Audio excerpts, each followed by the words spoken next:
Citrus has been grown in the Central Valley and Southern California for more than a century.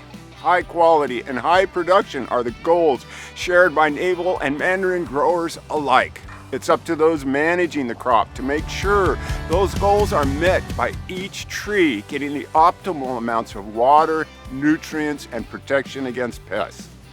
Agronomists and researchers have devised a management approach for optimizing applications of nitrogen to crops to minimize leaching of excess nitrate while optimizing crop production. The approach is called the 4 R's: the right rate, time, place, and right source. A fundamental point to remember: in a citrus grove, any source of nitrogen applied as a crop nutrient can convert to nitrate. If conditions are right, nitrate can eventually leach beyond the root zone and into groundwater aquifers. So, a key component of the 4 R's is the right amount of nitrogen. Our right rate for a mature citrus orchard is about 1.3 pounds for mandarins and 1.5 pounds for oranges per 1,000 pounds of fruit yield. For a mature orchard, add another 0.15 pounds per tree to compensate for tree growth. To help understand how to effectively manage nitrogen applications, you need to understand the different forms of nitrogen in the soil and how nitrogen is taken up by the tree. There are basically 3 forms of nitrogen in the soil: soil organic matter, ammonium, and nitrate. Soil organic matter is the nutrient storage bank in your soil. In the short term, organic matter nitrogen is tied up in big, complex organic molecules that are not immediately available to plants. But over time, this organic matter breaks down and provides a steady supply of ammonium and nitrate to the soil and roots. Ammonium and nitrate are the forms of nitrogen that roots can take up. Being positively charged, ammonium can stick to soil particles, which are predominantly negatively charged and hence does not leach easily.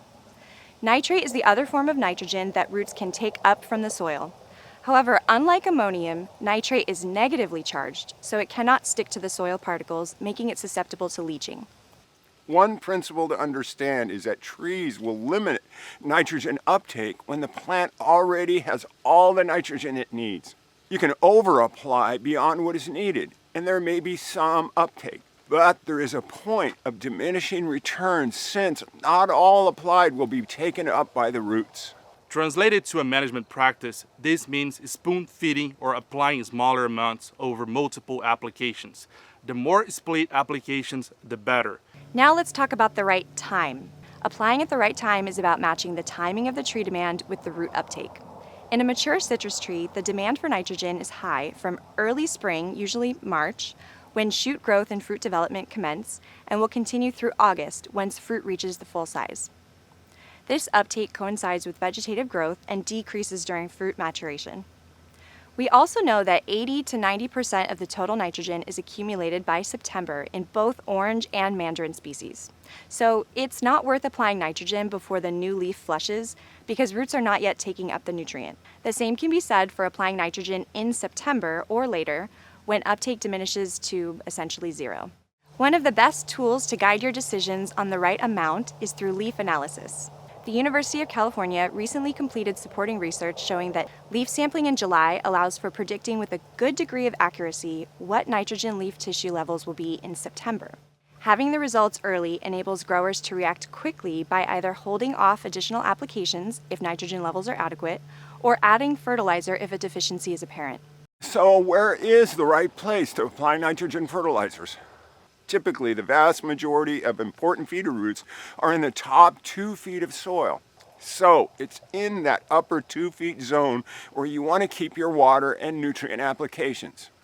The right source is about preventing the applied nitrogen from converting too quickly into nitrate and leaching beyond the roots.